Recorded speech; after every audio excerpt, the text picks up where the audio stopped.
Rayon fibre की बात करते हैं जी। हमारे पास ये एक सिंथेटिक पॉलीमर है, इसको हम लिखते हैं सिंथेटिक। हमारे पास क्या है जी, ये इसको हम लिखते हैं सिंथेटिक फाइबर भी हम चले इसको कह सकते हैं, या हम इसको पॉलीमर भी कहते हैं। अब क्या होता है हमारे पास जी, फ्रेंच साइंटिस्ट जो हमारे पास था चार्ल्स डोनेट, वो उसने क्या किया था, उसने इसको डिस्कवर किया था। वो बेसिकली जो हमारे पास सिल्क वॉर्म है उसकी डिजीजेस को देख रहा था, ठीक है। तो हमारे पास रेयॉन जो है ये फाइबर इस तरह का है जिसको हम मैकेनिकली सिल्क वॉर्म से हम कहते हैं कि हमने इसको ऑब्टेन किया है, तो हम लिख सकते हैं यहाँ पर ऑब्टेन्ड मैकेनिकली, ठीक है। यानी कि उसके जो है बेसिकली वो खुद जो प्रोड्यूस कर रहा था सिल्क, उसी की तरह है, लेकिन क्या किया जी, मैकेनिकली ऑब्टेन किया है। हम यहाँ पर लिखते हैं ऑब्टेन मैकेनिकली। यानी कि हमारे पास जो बेसिकली हम यूज करते हैं हमारे पास जो सोर्स होता है वो सेलुलोज ही होता है, ठीक है। जिस तरह से हम सिल्क वॉर्म को कहते हैं कि स्टार्टिंग मटेरियल उसके लिए भी हमारे पास क्या होता है, सेलुलोज होता है। और यहाँ पर भी हमारे पास क्या है जी, सेलुलोज है, ठीक है। तो इस तरह से हम कह रहे हैं कि हम खुद इसके ऊपर मैकेनिकल वर्क करके और खुद जो है वो इसको एक फॉर्म में लेकर आ जाते हैं, फाइबर की फॉर्म में। तो उसको इसलिए कह रहे हैं कि हमारे पास रेयॉन फाइबर जो है वो क्या है, मैकेनिकली फ्रॉम सिल्क वॉर्म जो है वो हम उससे जो है प्रिपेयर करते हैं, ठीक है। वॉर्म्स हम लिख देते हैं यहाँ पर।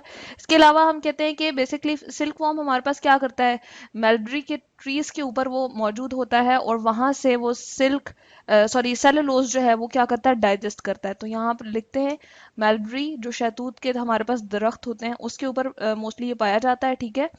तो उनको उनके अंदर से ये सेलुलोज को अपने अंदर डाइजेस्ट कर लेता है। क्या लेता है जी, हम लिखते हैं सेलुलोज, ठीक है। और उनको ये डाइजेस्ट करके और फिर क्या करता है, एक हम कहते हैं कि हमारे पास डाइजेशन के दौरान उसके अंदर बहुत सारी चेंजेस आ जाती हैं। और जब वो बाहर निकालता है तो बहुत ही विस्कस सा एक मटेरियल होता है, ठीक है। यहाँ पर लिखते हैं विस्कस। हमारे पास जो है वो क्या होता है जी, मटेरियल होता है। और जब वो एयर से कांटेक्ट में होता है, जैसे ही उसको हम कहते हैं हमारे पास एयर से इसका कांटेक्ट होता है, तो हमारे पास ये सख्त सी चीज फाइबर की फॉर्म में आ जाता है, ठीक है।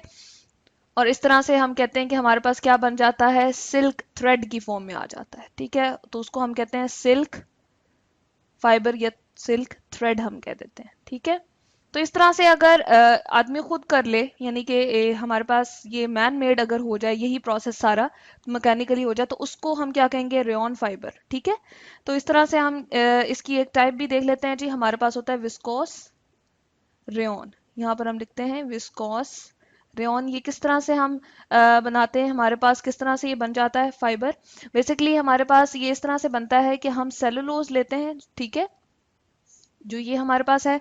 और सेलुलोज जो है वो हमारे पास क्या होता है, इससे हम इसको प्रिपेयर करना चाह रहे होते हैं, इसको हम डाइजेस्ट कराते हैं जी NaOH की प्रेजेंस में।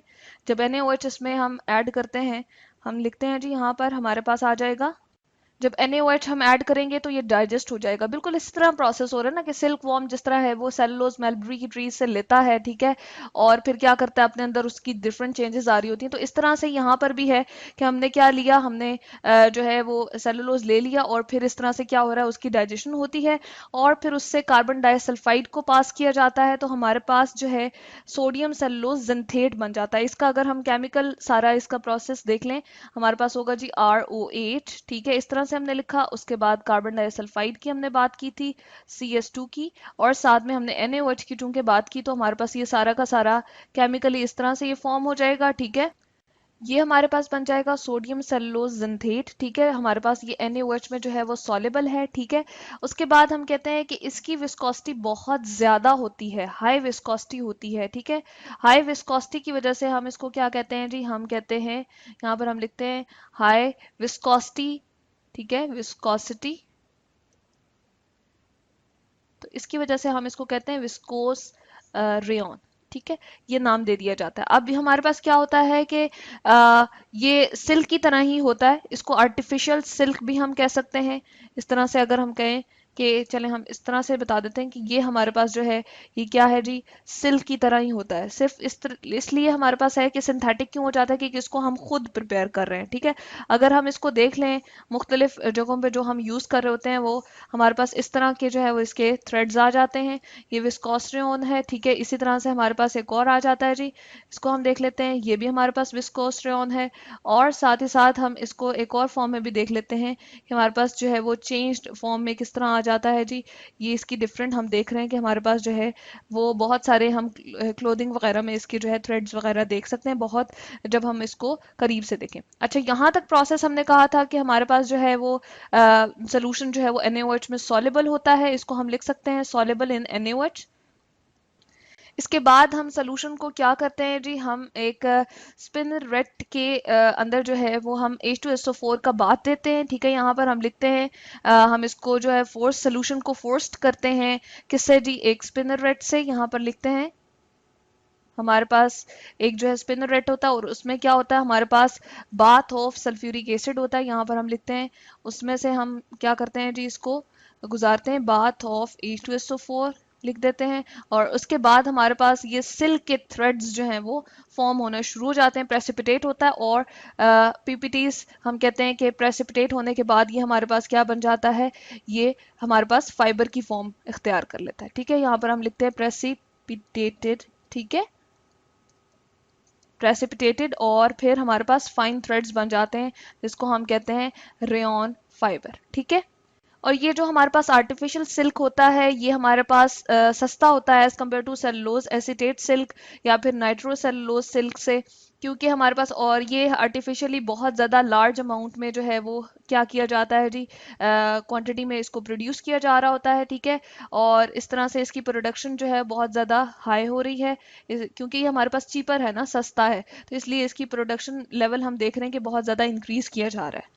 तो इस तरह से हमने देखा रेयन फाइबर तकरीबन हमारे पास उसी सिल्क की तरह ही है जो हमारे पास सिल्क वॉर्म जो है बना रहा होता है। प्रोसेस तकरीबन वैसा ही है, सिर्फ ऐसा होता है कि सिल्क वॉर्म जो है वो मेल्बरी ट्री से सेलुलोज ले लेता है, अपने अंदर डाइजेस्ट करता है, फिर वो उसका मटेरियल जो है वो चेंज हो जाता है, विस्कस फॉर्म में वो आ जाता है मटेरियल। जब कांटेक्ट होता है उसका एयर के साथ तो सिल्क थ्रेड्स बन जाते हैं। तो यहाँ पर हमारे पास क्या होता है जी, पहले NaOH से डाइजेशन कराई जाती है, फिर कार्बन डाइसल्फाइड पास की जाती है और ये सोल्यूशन हमारे पास NaOH में सॉल्युबल होता है, सोडियम सेलुलोज जेंथेट। उसके बाद इसको स्पिनरेट के अंदर फोर्स किया जाता है जिसमें बाथ ऑफ सल्फ्यूरिक एसिड जो है हमारे पास मौजूद होता है। उसके बाद सेलुलोज जो है प्रेसिपिटेट हो जाता है इन फाइन थ्रेड्स जिसको हम रेयन फाइबर कहते हैं। तो ये है जी हमारे पास रेयन फाइबर।